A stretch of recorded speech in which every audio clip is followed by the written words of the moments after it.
नमस्कार।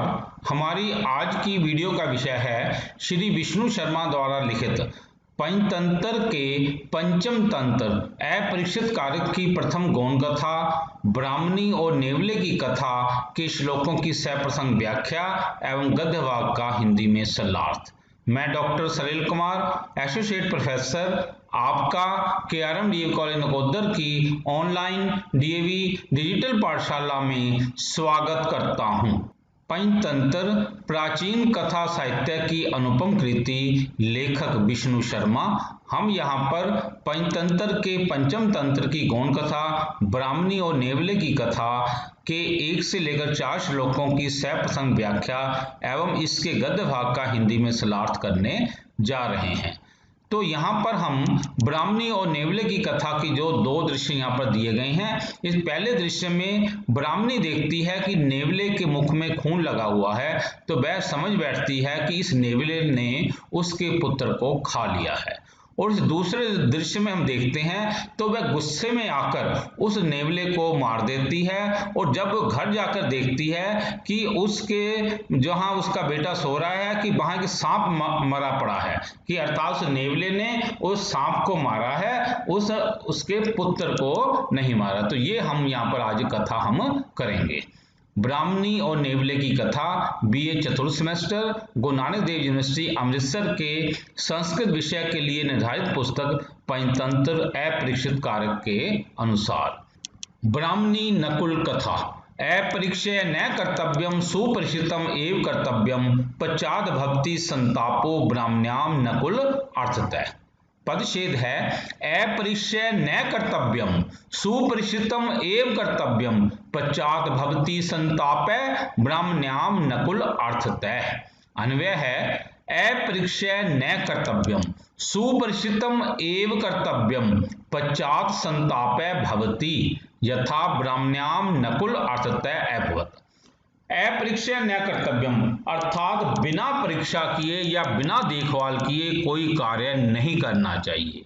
सुपरिचितम अच्छी प्रकार परख कर ही कार्य को करना चाहिए। सुपरिचितम एवं कर्तव्यम अच्छी प्रकार से परख कर ही कार्य करना चाहिए, नहीं तो बाद में संताप भक्ति, बाद में संताप होता है, दुख होता है, जैसे इस ब्राह्मणी को इस नेवले के कारण हुआ था। शब्दार्थ पर आएंगे। अपरीक्षा बिना परीक्षा किए, नहीं, कर्तव्यम करना चाहिए, सुपरिचितम अच्छी तरह परीक्षा करके ही, एवं ही, पश्चात बाद में, संताप पीड़ा, दुख या संताप, भक्ति होती है, ब्राह्मण्याम ब्राह्मणी में, नकुल अर्थतः नेवले के लिए। प्रसंग पर आएंगे। प्रसंग प्रस्तुत श्लोक विष्णु शर्मा द्वारा लिखित पंचतंत्र के पंचम तंत्र अपरीक्षित कारक में से लिया गया है। यह श्लोक मुख्य कथा शपनक मणिभद्र सेठ और नाई की कथा के अंत में धर्म अधिकारियों के द्वारा नाई को सूली पर चढ़ाने के आदेश के बाद वहां उपस्थित जन समुदाय को कहा गया है, तथा यह श्लोक ब्राह्मणी नकुल कथा नामक उपकथा की ओर संकेत करता है। इस श्लोक के द्वारा जन समुदाय को प्रेरित किया गया है कि सोच समझकर कार्य करना चाहिए, बिना सोचे समझे कार्य नहीं करना चाहिए। सरलार्थ है कोई भी काम बिना परीक्षा किए नहीं करना चाहिए, अच्छी तरह परीक्षा करके ही, अर्थात खूब सोच विचार करके ही कोई काम करना चाहिए। बिना सोचे समझे काम से बाद में संताप हुआ करता है, जैसे नेवले के लिए ब्राह्मणी में हुआ था। व्याख्या है किसी कार्य को आरंभ करने से पहले उसे अच्छी प्रकार से परख भी लेना चाहिए। परखे बिना कोई भी कार्य नहीं करना चाहिए और खूब सोच विचार करके ही कोई काम करना चाहिए। किसी कार्य को करने से पहले उसे अच्छी तरह जान लेना चाहिए कि इसे करने में अपनी या किसी की हानि या नुकसान तो नहीं हो रहा। पूर्ण जानकारी प्राप्त करके ही कार्य को आरंभ करना चाहिए। बिना पूर्ण जानकारी के वह कार्य आपको नुकसान पहुंचा सकता है।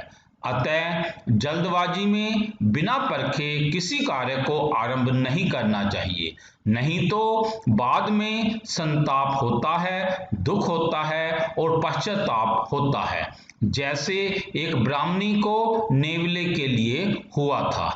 पंचतंत्र के अपरीक्षित कारक की इस गौण कथा के अनुसार जिस नेवले ने ब्राह्मणी के पुत्र की एक सांप से रक्षा की थी, वह ब्राह्मणी उस नेवले के मुख में खून देखकर समझ बैठी कि इसने जरूर उसके पुत्र को खाया होगा, तो वह रक्षक को भक्षक समझ बैठी और बिना सोचे समझे तुरंत ही उस नेवले पर पानी से भरा घड़ा पटक कर उसे मार डाला। किंतु जब असलियत का उसे पता चला तो उस नेवले के प्रति बहुत संताप हुआ, पश्चाताप हुआ। तो अब हम आते हैं इस कहानी पर।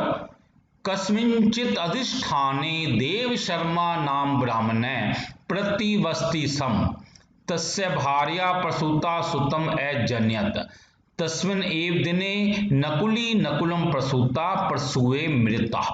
कस्मिंचित अधिष्ठाने किसी स्थान पर, कस्मिंचित अधिष्ठाने किसी स्थान पर देव शर्मा नामक एक ब्राह्मण रहा करता था। प्रतिवस्ति समय रहता था या रहा करता था।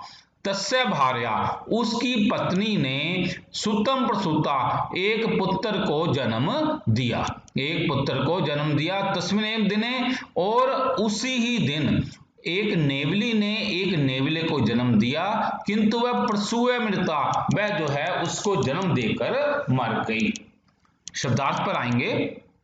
कस्मिंचित अधिष्ठाने किसी स्थान पर देव शर्मा नाम ब्राह्मण, देव शर्मा नामक ब्राह्मण प्रतिवस्ति सम रहता था। तस्य भार्या उसकी पत्नी ने प्रसूता सुतम अजनत एक पुत्र को जन्म दिया। तस्मिन् एव दिने उसी दिन नकुली नकुलम प्रसूता एक नेवली नेवले को जन्म दिया और प्रसूय मृता जन्म देकर वह मर गई। एक और शब्दार्थ देखेंगे। किसी स्थान पर देव शर्मा नाम वाला एक ब्राह्मण रहता था, उसकी पत्नी ने एक पुत्र को जन्म दिया, उसी ही दिन एक नेवली ने एक नेवले को जन्म दिया और जन्म देकर वह मर गई। तत्पश्चात अथ सा सुत वत्सला दारकवत तम अपि नकुलम स्तन्यदान अभ्यंग अंग मर्दनाभि पुपोष परम तस्य न विश्वस्य इति अपत्य स्नेहस्य सर्वस्नेह अतिरिक्ततया स ततम एव आशंकते यत् कदाचित् ईश सब जाति दोषवशात् अस्य दारकस्य विरुद्धम आचरिष्यति इति एवं जानाति सब चित्ते। अथ तो इसके बाद सुत वत्सला वह जो ब्राह्मणी जो थी अपने पुत्र से बहुत प्रेम करती थी, पुत्र के प्रति स्नेह के कारण दारकवत उसने उस नेवले को भी नकुलम उस नेवले को भी दारकवत अपने बेटे के समान ही स्तन्यदान मतलब उसको दूध पिलाकर अभयंग मदनाभि उसके शरीर को पर तेल आदि से उसकी मालिश करके उसको पोषित करने लगी। अभयंग मर्दनाभि उसके शरीर पर उसके अंगों पर उसे तेल की मालिश करके पुपोष माने उसको पोषित करने लगी या उसका पालन पोषण करने लगी। परम तस्य न विश्वास इति परंतु वह उस पर विश्वास नहीं करती थी। अपत्य स्नेहा सर्व स्नेहा अतिरिक्त्या सतम क्योंकि जो पुत्र का जो स्नेह होता है, पुत्र के प्रति जो स्नेह होता है वो सभी स्नेहों से बढ़कर होता है, यानी कि व्यक्ति जो है अपने पुत्र से सबसे ज्यादा स्नेह करता है। ये इसलिए वो आशंका करती रहती थी कि यह कभी सब जाति दोषात अपनी जाति के दोष के कारण इस मेरे पुत्र के विरुद्ध कोई आचरण करेगा, कोई विरुद्ध आचरण करेगा, अर्थात मेरे पुत्र को ये जरूरी कभी खा लेगा इति ऐसा वो अपने चित्त में उसके मन में ये बात रहती थी, ऐसा वो मन में वो विचार करती रहती थी। शब्दार्थ पर आएंगे। अथ तत्पश्चात सुत वत्सला पुत्र से स्नेह करने वाली सा उस ब्राह्मणी ने दारकवत अपने पुत्र के समान ही तम नकुलम अपि उस नेवले को भी स्तन्यदान अपना दूध पिलाकर अभयंग मर्दनाभि उसके अंगों पर तेल की मालिश करके पोषित किया। परंतु तस्य न विश्वसिति उस नेवले का वह विश्वास नहीं करती थी।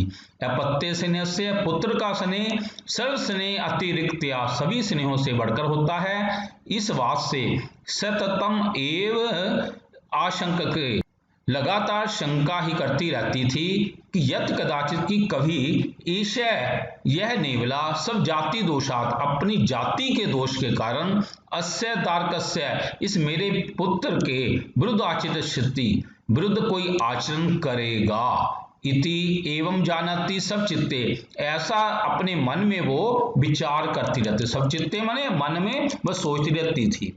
उक्तम च, और कहा भी गया है। एक बार और श्लोक देखेंगे। तब पुत्र को प्रेम करने वाली उस ब्राह्मणी ने अपने पुत्र के समान उस नेवले को भी दूध देकर उसके अंगों को तेल की मालिश करके पालने लगी, किंतु वह उस पर विश्वास नहीं करती थी। पुत्र स्नेह सभी स्नेहों से बढ़कर अथवा विशेष होने के कारण वह शंका करती रहती थी कि यह कभी अपनी जाति के दोष के कारण मेरे इस पुत्र के विरुद्ध आचरण करेगा, ऐसा वह अपने मन में सोचती रहती थी। और कहा भी गया है, श्लोक है, कुपुत्र अपि भवेत पुंसाम हृदयानंद कारक दुर्विनीत कुरूप मूर्ख अपि व्यसनी खल। पदच्छेद है, कुपुत्र अपि भवेत पुंसाम हृदय आनंद कारक दुर्विनीत कुरूप अपि मूर्ख अपि व्यसनी खल। अन्वय है, दुर्विनीत कुरूप अपि मूर्ख अपि व्यसनी खल कुपुत्र अपि पुंसाम हृदय आनंद कारक भवति।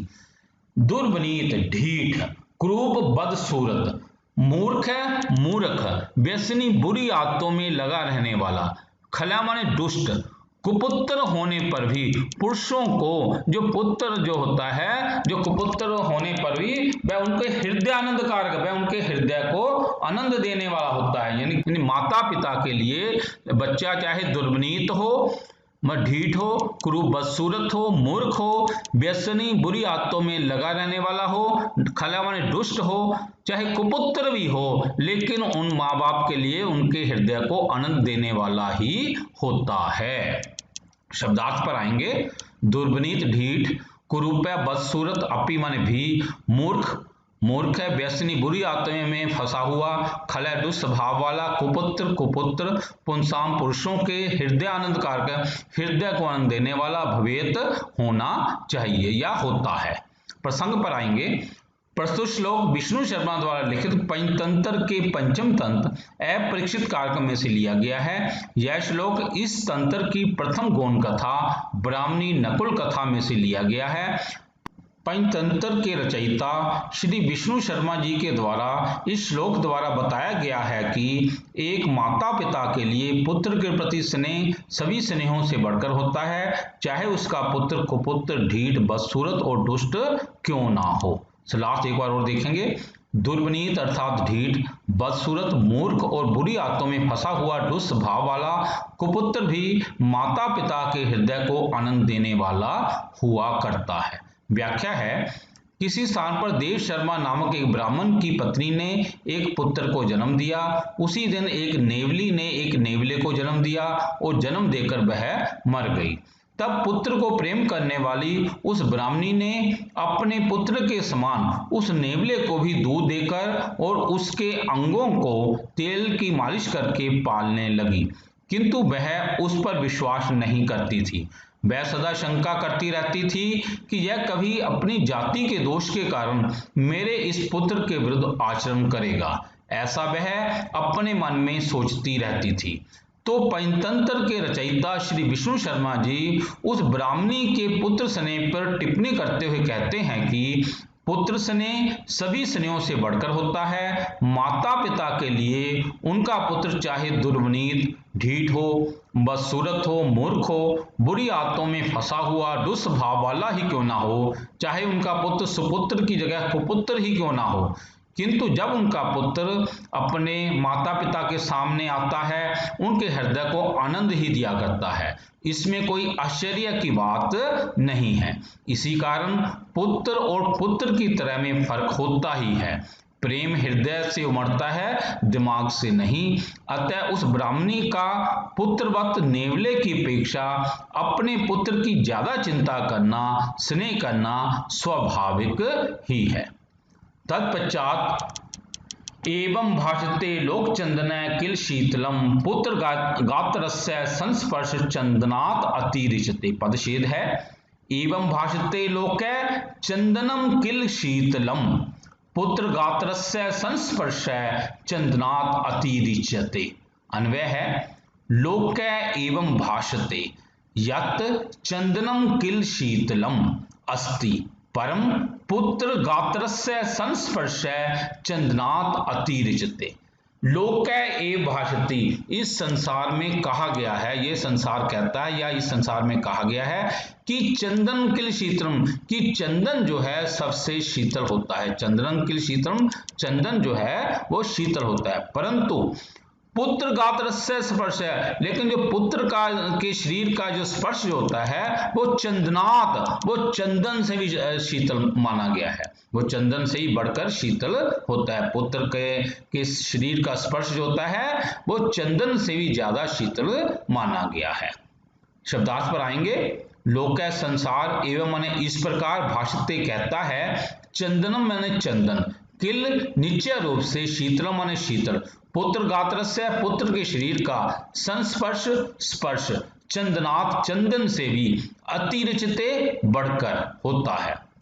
प्रसंग है प्रस्तुत श्लोक विष्णु शर्मा द्वारा लिखित पंचतंत्र के पंचम तंत्र अपरिचित कारक में से लिया गया है। यह श्लोक इस तंत्र की प्रथम गौण कथा ब्राह्मणी नकुल कथा से लिया गया है। पंचतंत्र के रचयिता श्री विष्णु शर्मा जी ने इस श्लोक के द्वारा बताया है कि एक माता पिता के लिए पुत्र के प्रति स्नेह सभी स्नेहों से बढ़कर होता है। पुत्र के शरीर का स्पर्श तो माता पिता के हृदय को चंदन से भी ज्यादा शीतलता प्रदान करता है। सलार्थ है संसार ऐसा कहता है कि निश्चय रूप से चंदन शीतल होता है, किंतु पुत्र के शरीर का स्पर्श चंदन से भी बढ़कर होता है। व्याख्या है ब्राह्मणी नकुल कथा के अनुसार ब्राह्मणी अपने पुत्र के समान ही नेवले को दूध पिलाती है, उसके अंगों पर तेल की मालिश भी करती है, किंतु वह उस नेवले पर विश्वास नहीं करती है। वह सदा शंका करती रहती थी कि यह कभी अपनी जाति के दोष के कारण मेरे इस पुत्र के विरुद्ध आचरण करेगा, ऐसा वह अपने मन में सोचती रहती थी। तो पंचतंत्र के रचयिता श्री विष्णु शर्मा जी उस ब्राह्मणी के पुत्र स्नेह पर टिप्पणी करते हुए कहते हैं कि पुत्र स्नेह सभी स्नेहों से बढ़कर होता है। संसार ऐसा कहता है कि निश्चय रूप से चंदन शीतल होता है, किंतु पुत्र के शरीर का स्पर्श चंदन से भी बढ़कर होता है। अर्थात जब पुत्र बच्चा होता है तो माता पिता उसे गोद में उठाने और अपने हृदय से लगाने में उन्हें जो आनंद आता है वह अलौकिक आनंद से कम नहीं होता। कहा गया है कि इस संसार में चंदन की लकड़ी बहुत ही शीतलता प्रदान करने वाली होती है। लोग इस चंदन की लकड़ी को घिसकर अपने माथे पर और अपनी छाती पर लगाते हैं, किंतु जैसे ही ठुमकता हुआ बाल गोपाल की तरह छोटा बच्चा अपने माता पिता की गोद में आकर बैठ जाता है तो माता पिता को कितना आनंद मिलता होगा, इसका अनुमान नहीं लगाया जा सकता। इसी कारण पुत्र और पुत्र की तरह में फर्क होता ही है। प्रेम हृदय से उमड़ता है, दिमाग से नहीं। अतः उस ब्राह्मणी का पुत्रवत नेवले की अपेक्षा अपने पुत्र की ज्यादा चिंता करना, स्नेह करना स्वाभाविक ही है। तत्पश्चात विष्णु शर्मा जी कहते हैं सौहृदस्य न वांछति जनकस्य हितस्य च लोका प्रपालकस्य अपि यथा पुत्रस्य बंधनम। पदच्छेद है सौहृदस्य न वांछति जनकस्य हितस्य लोका प्रपालकस्य अपि यथा पुत्रस्य बंधनम। अन्वय है लोका पुत्रस्य बंधनम यथा वांछति तथा सौहृदस्य न जनकस्य हितस्य च प्रपालकस्य अपि न वांछति। लोग जो पुत्र से बंधन, लोग अपने पुत्र के बंधन को जैसा पसंद करते हैं, वांछती माने चाहते हैं, लोग अपने पुत्र का बंधन जैसा पसंद करते हैं या जैसा चाहते हैं वैसा सहोदर से अपने मित्र का, जनक से पिता का, अपने हितकारी का और यहाँ तक कि प्रपालक से अपने स्वामी का भी इतना पसंद नहीं करते जितना अपने पुत्र का बंधन वो पसंद करते हैं। शब्दार्थ पर आएंगे। लोकालोक पुत्रस्य, पुत्र का बंधनम माने बंधन, यथा जैसा वांछती चाहते हैं, तथा वैसा सोहदस्य मित्र का, न नहीं जनकस्य पिता का, हितस्य हितकारी का, च और प्रपालक का अर्थात स्वामी का, अपि माने भी। प्रसंग है प्रस्तुत श्लोक विष्णु शर्मा जी के द्वारा लिखित पंचतंत्र के पंचम तंत्र अपरीक्षित कारक में से लिया गया है। यह श्लोक इस तंत्र की प्रथम गौण कथा ब्राह्मणी नकुल कथा में से लिया गया है। पंचतंत्र के रचयिता श्री विष्णु शर्मा जी ने इस श्लोक के द्वारा बताया है कि एक माता पिता के लिए पुत्र के प्रति स्नेह सभी स्नेहों से बढ़कर होता है। पुत्र का बंधन अन्य सभी बंधनों से प्रिय माना गया है। सलार्थ है, लोग जैसा पुत्र का बंधन पसंद करते हैं वैसा मित्र का, पिता का, हितकारी का, यहाँ तक कि अपने स्वामी का भी बंधन पसंद नहीं करते। व्याख्या है, ब्राह्मणी नकुल कथा के अनुसार ब्राह्मणी अपने पुत्र के समान ही नेवले को दूध पिलाती है, उसके अंगों पर तेल की मालिश भी करती है, किंतु वह उस नेवले पर विश्वास नहीं करती थी। किंतु वह सदा शंका करती रहती थी कि यह कभी अपनी जाति के दोष के कारण मेरे इस पुत्र के विरुद्ध आचरण करेगा, ऐसा वह अपने मन में सोचती रहती थी।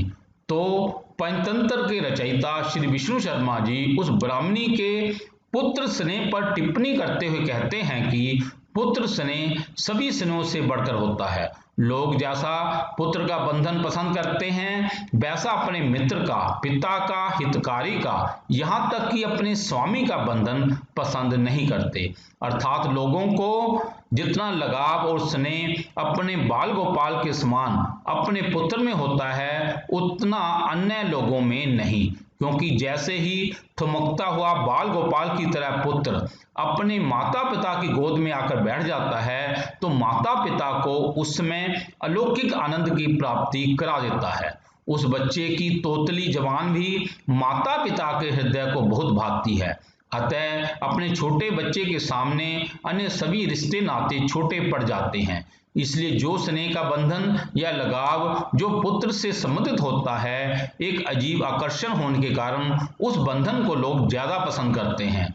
किंतु जो स्नेह का बंधन या लगाव मित्र, पिता, हितकारी और मालिक आदि से संबंधित होता है वह तो सामान्य आकर्षण ही प्रतीत होता है, इसलिए लोग उस बंधन को कम पसंद करते हैं। इसी कारण पुत्र और पुत्र की तरह में फर्क होता ही है। प्रेम हृदय से उमड़ता है, दिमाग से नहीं। अतः उस ब्राह्मणी का पुत्रवत नेवले की अपेक्षा अपने पुत्र की ज्यादा चिंता करना, स्नेह करना स्वाभाविक ही है। तत्पश्चात अथ सा कदाचित् शय्यां पुत्र शायित्वा जल कुंभम आदाय पतिम उवाच ब्राह्मण जलार्थम अहम तडागे यास्यामि तव्या पुत्र अयम नकुलतः रक्षणीय। अथ तो इसके पश्चात वह कदाचित माने कभी शैया पर बिस्तर पर अपने पुत्र को सुलाकर जल कुंभन जल लेने के लिए घड़े को लेकर वह अपने पति से बोली। उसने मतलब पानी घड़े में पानी लाना था, इसलिए उस घड़े को उठाया और अपने पति से बोली। ब्राह्मण अपने पति से कहती है, हे ब्राह्मण जलार्थ में जल लेने के लिए तालाब पर जा रही हूं। तव्या तो तुम मेरे इस पुत्र की इस नेवले से रक्षा कर, नकुलतः रक्षणीय, मेरे इस पुत्र की नेवले से रक्षा करना। शब्दार्थ है अथ तदुपरांत सा वह ब्राह्मणी कदाचित कभी शय्यायाम बिस्तर पर पुत्र को शायित्वा सुलाकर जल कुंभम आदाय जल लाने के लिए घड़े को लेकर पतिमवाच अपने पति से बोली। ब्राह्मण हे ब्राह्मण जलार्थम जल लेने के लिए अहम मैं तडागे तालाब पर यास्यामी जाऊंगी। तब यह तुम्हें पुत्र अयम मेरे इस पुत्र की नकुलतः नेवले से रक्षणीय, अवश्य इसकी रक्षा तुम्हें करनी चाहिए। सलाह एक और देखेंगे। तो वह ब्राह्मणी कभी शैया पर अपने पुत्र को सुलाकर जल लाने के लिए घड़ा लेकर पति से बोली, ब्राह्मण महोदय मैं पानी लेने के लिए तालाब पर जा रही हूं, तुम मेरे पुत्र की इस नेवले से रक्षा करना। तत्पश्चात अतस्याम गतायाम पृष्ठे ब्राह्मण अपि शून्यम गृहं मुक्त्वा भिक्षार्थम कुत्रचित् निर्गतः। अत्रांते दैववशात् कृशं सर्पे बिलात निष्क्रांत नकुलापि तं स्वभाव वैरिणं मत्वा भ्रातुरक्षणार्थं सर्पेण सह युद्ध्वा सर्पं खण्डशः कृतवान्। तो तस्याम गतायाम, उस ब्राह्मणी के जाने के बाद में, पृष्ठ माने जाने के पीछे, वह ब्राह्मण भी घर को सूना छोड़कर, शून्यम गृहम, उस घर को सूना छोड़कर, मुक्तवा माने छोड़कर, भिक्षार्थम भिक्षा लेने के लिए कुत्रचित् निर्गत है, कहीं निकल गया। उसके जैसे वो ब्राह्मणी गई तो उसके पीछे ब्राह्मण भी घर को सूना छोड़कर भिक्षा लेने के लिए कहीं निकल पड़ा। अत्रांतर, इसी बीच, दैववशात्, भाग्यवश दुर्भाग्य से, एक काला सांप जो था वो बाहर एक बिल से बाहर निकल आया, बिलात बिल से बाहर निकला। नकुलापि, तो नेवले ने उस स्वभाव के बैरी को जब देखा कि ये स्वभाव से बैरी जो है ये, तो भ्रातु, अपने भाई की रक्षा के लिए, भ्रातु रक्षार्थम, भाई की रक्षा के लिए उसने उस सांप के साथ उसने युद्ध किया और सर्पम, और उस सांप के टुकड़े टुकड़े कर डाला। उस नेवले ने अपने स्वभाव के बैरी को देखकर अपने भ्रातु रक्षार्थम, अपने भाई की रक्षा के लिए उसने सांप के साथ युद्ध किया और उस सांप को टुकड़े टुकड़े कर डाला। शब्दार्थ है, अथ तत्पश्चात तस्याम गतायाम, उस ब्राह्मणी के चले जाने पर, पृष्ठे ब्राह्मणापि, पीछे से वह ब्राह्मण भी, शून्यम गृहं मुक्त्वा, घर को सूना छोड़कर, भिक्षार्थम कुत्रचित् निर्गत, भिक्षा हेतु कहीं निकल गया। अत्रांतरे, इसी बीच, दैववशात् भाग्यवश, कृशं सर्प, एक काला सांप, बिलात बिल से निष्क्रांत बाहर निकला। नकुलापि, नेवला भी, तम स्वभाव वैरिणम मत्वा, उसको स्वभाव से बैरी समझकर, भ्रातु रक्षार्थम, अपने भाई की रक्षा हेतु, सर्पेन से, सांप के साथ, युद्धवा, युद्ध करके, सर्पम खण्डशः कृतवान, सांप को टुकड़े टुकड़े कर डाला। सलार्थ है, तब उसके चले जाने पर पीछे से वह ब्राह्मण भी सूना घर छोड़कर भिक्षा के लिए कहीं निकल गया। इस बीच संयोगवश एक काला सांप एक बिल से निकला।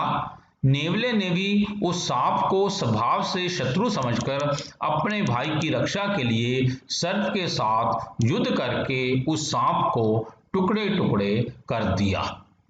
ततः रुधिर आप्लावित बदने सानंदम सब व्यापार प्रकाशनार्थम मातु सम्मुखे गतः, मातापि तम रुधिरम क्लिन्नम मुखम अवलोक्य शंकचित्ता नूनम अनेन दुरात्मना मम दारकै भक्षितः इति विचिन्त्य कोपात् तस्य उपरि तम जल कुंभम चिक्षेप।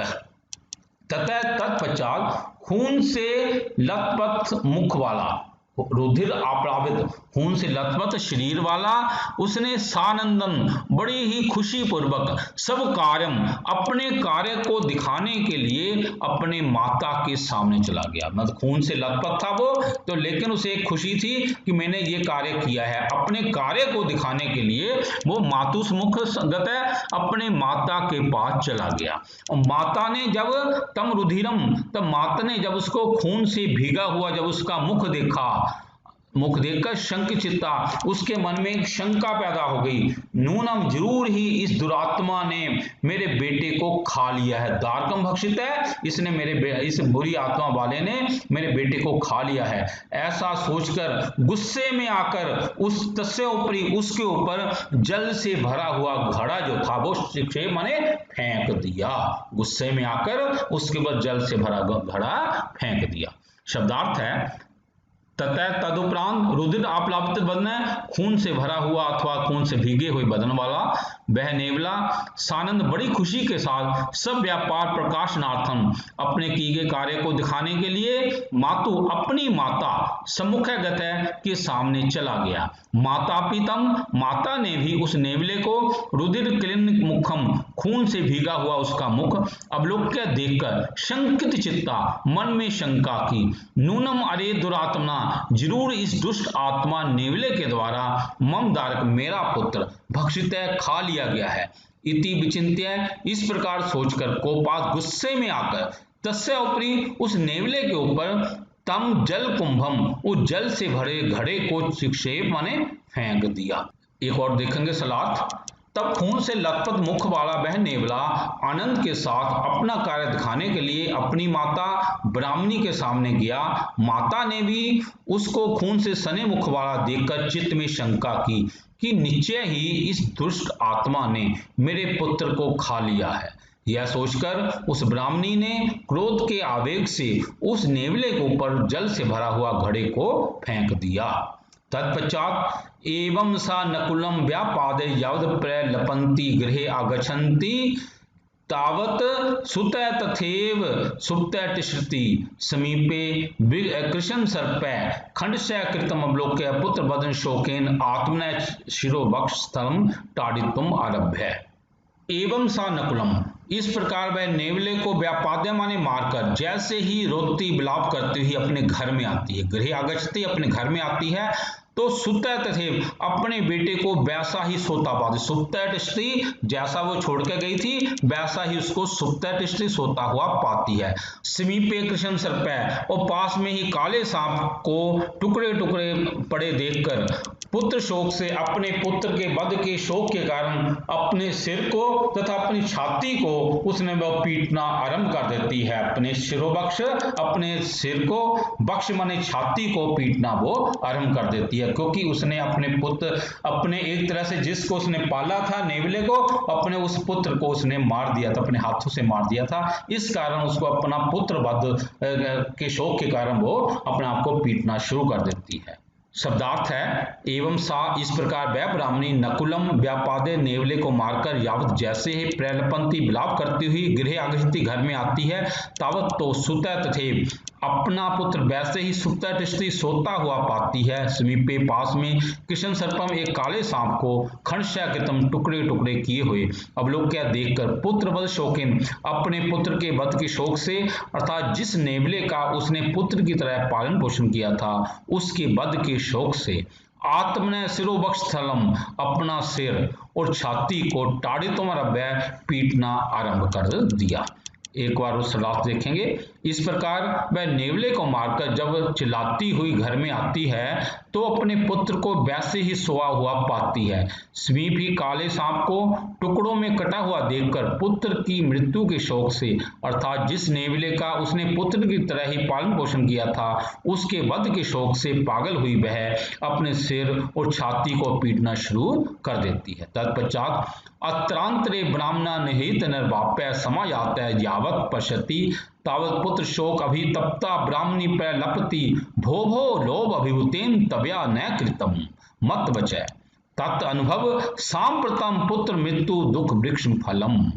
अत्रांतरे, इसी बीच ब्राह्मण जो था गृहीत निर्वाप्य समय आता है, भिक्षा लेकर या भेंट लेकर जैसे ही आता है और उसको जैसे ही वो देखती है तो उसको देखते ही वो कहती पुत्र शोक के कारण तड़पती हुई वह ब्राह्मणी उसे कहती है, पुत्र शोक न अभितप्ता, पुत्र शोक से जो है तड़पती हुई ब्राह्मणी उसको कहती है, अरे अरे लोभी, तूने इस लोभ में आकर तव्या ना कृतम मत वचन, तूने मेरा कहा नहीं माना, तूने मेरे वचनों का पालन नहीं किया। अब तू पुत्र मृत्यु के, अब पुत्र की जो हमारे इस पुत्र की मृत्यु हुई है इसके जो है इस दुख रूपी वृक्ष के फल को तू भोग, अब तू अनुभव कर कि पुत्र की मृत्यु का यह दुख कैसा होता है। शब्दार्थ है अत्रांतरे, इसी बीच ब्राह्मण गृहीत निर्वाप्य समायात है, वह ब्राह्मण भिक्षा अथवा भेंट लेकर घर वापस आता है। यावत जैसे पश्यति वह देखता है, तावत तो पुत्र शोकेन अभितप्ता अपने पुत्र नेवले की मृत्यु के शोक से पीड़ित हुई ब्राह्मणी प्रलपति, ब्राह्मणी विलाप करती हुई कहती है, भो भो, अरे अरे लोभ अभिभूतेन, लोभ के वशीभूत हुए, तव्या न कृतम मत वचन, तेरे द्वारा मेरे वचनों का पालन नहीं किया गया है। तत् इसलिए सांप्रतम अब अनुभव पुत्र मृत्यु दुख वृक्षम फलम, पुत्र के मृत्यु के दुख अर्थात शोक रूपी वृक्ष के फल को तू भोग। सलार्थ है इसी बीच भिक्षा लिए अथवा भेंट लिए हुए ब्राह्मण ने जब आकर देखता है तो पुत्र के वध के शोक से दुखी ब्राह्मणी विलाप करते हुए कहती है, अरे लोभी, लालच में फंसे हुए तूने मेरा कहना नहीं माना, इसलिए अब पुत्र की मृत्यु के दुख रूपी वृक्ष के फल को भोग। अथवा साधु इदम उच्यते, जैसा कि कहा गया है, अति लोभो न कर्तव्य, लोभ न ये परित्यजेत, अति लोभात अभिभवति चक्रम भ्रमति मस्तके। ज्यादा अति लोभ न कर्तव्य, ज्यादा लोभ नहीं करना चाहिए और लोभ को छोड़ना भी नहीं चाहिए, मतलब ज्यादा इच्छा नहीं करनी चाहिए और इच्छा को छोड़ना भी नहीं चाहिए। जो अति लोभात, जो ज्यादा लोभ करता है उसके मस्तक पर चक्र घूमने लगता है, चक्रम मस्तके भ्रमति, उसके मस्तक पर चक्र घूमने लगता है। शब्दार्थ अथवा ज्या साधु इदम उच्यते, ठीक ही कहा गया है, अति लोभ अधिक लालच, न नहीं कर्तव्य करना चाहिए, लोभम लालच को या इच्छा को, नैव नहीं, परित्यजेत छोड़ना चाहिए। अति लोभ अभिभूतस्य, अधिक लालच में फंसे हुए व्यक्ति के मस्तक पर चक्रम चक्र भ्रमति घूमता रहता है। सलार्थ है, अधिक लालच नहीं करना चाहिए, लालच अर्थात इच्छा को बिल्कुल छोड़ना भी नहीं चाहिए। जो अधिक इच्छा अथवा लालच में फंसा रहता है उसके सिर पर चक्र घूमने लगता है, अर्थात अति इच्छा में ग्रसित व्यक्ति भला बुरा सोचने की शक्ति खो देता है। ततः ब्राह्मणे अकथत कथम एतत्, तदा ब्राह्मणी तम लोभ अभिष्ट चक्र धर्म नामक कस्यचित् ब्राह्मणस्यम कथाम श्रावयति।